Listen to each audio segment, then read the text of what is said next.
नमस्कार, जय Jagannath. Welcome back to my mini blog. तो आज का ब्लॉग रे मु आपनको चलंतु नहीं जीवे गोटे बढ़िया सुंदर जगह को जोटिकी आपण माने निश्चय विजिट करेंगे। मु आपनको एटा रिक्वेस्ट करी। तो फर्स्ट ब्लॉग स्टार्टिंग एति कह दो खाली पेटरे तो आपण जानते मु केबे भी ब्लॉग स्टार्ट करेंगे। तो चलंतु जीवा गुपचुप खाया पाई। प्रभु श्री जगन्नाथ कहते खाली पेटरे केबे कौन से काम करा जाएनी बश्य कहते कि नहीं जानी बट मु कहीदेली। तो मु खाऊली और मोर पुराणा कलिक विकास मत देखाला ये ऑफिस पाखे। तो ता सहित भी टे कथा है कि भी गुपचुप खुई देकी पलि आसिली।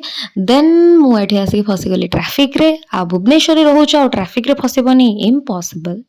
तो ट्राफिक छाड़ी मु पहुंची गली मो डेस्टिनेशन 1 ग्राम गोल्ड ज्वेलर सूरज फैशन। यार लोकेशन हूँ लिंगीपुर रे। आ मु जाइथिली लिंगीपुर सूरज फैशन को जोटिकी अंकलଙ୍କର बहुत सारा नुआ नुआ कलेक्शंस आसी जेमती कि चूड़ा सेट हो बाहुटी हो तो सब 1 ग्राम रो आसी जाइए सांखी हो आ ता संग को बहुत वेराइटीज रो नेकलेस ता सहित पुओ पिलांक पाई ब्रेसलेट्स आ बहुत सारा मैचिंग इयरिंग्स भी आसी आ ता संग को छोट छोट काम होइतबा जेमती कि डेली यूज वाला मंगलसूत्र आ ता संग को हेवी वाला मंगलसूत्र भी मिलुछि। आउ देखि पारुछन्ती जेमिति कि बहुत सारा साउथ इंडियन कलेक्शंस ओडिया घर रो मैरिज पई जेति कि सब कलेक्शंस सब किछि अंकल के पाखरे अवेलेबल अछि।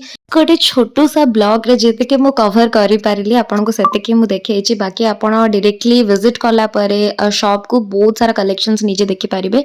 मु मामा पई दीटा नेकलेस चूज करिथिली। तो मो मामार डिमांड अनुसार लाइट वेट हेतिबो 1 ग्राम गोल्ड हेतिबो कलर भी छाडु नथबो ता संग को अफोर्डेबल प्राइस हेतिबो। तो मते तो मिली गला मु चली मो मामा को सरप्राइज देबी बोली। लेट करतुनी आपण माने भी जानतु आपण का लव्ड वन को भी सरप्राइज दियंतु। तो मु आपण को लोकेशन और नंबर तो दे देछि आपण निश्चय कांटेक्ट करंतु जानतु। Till then take care bye bye love you.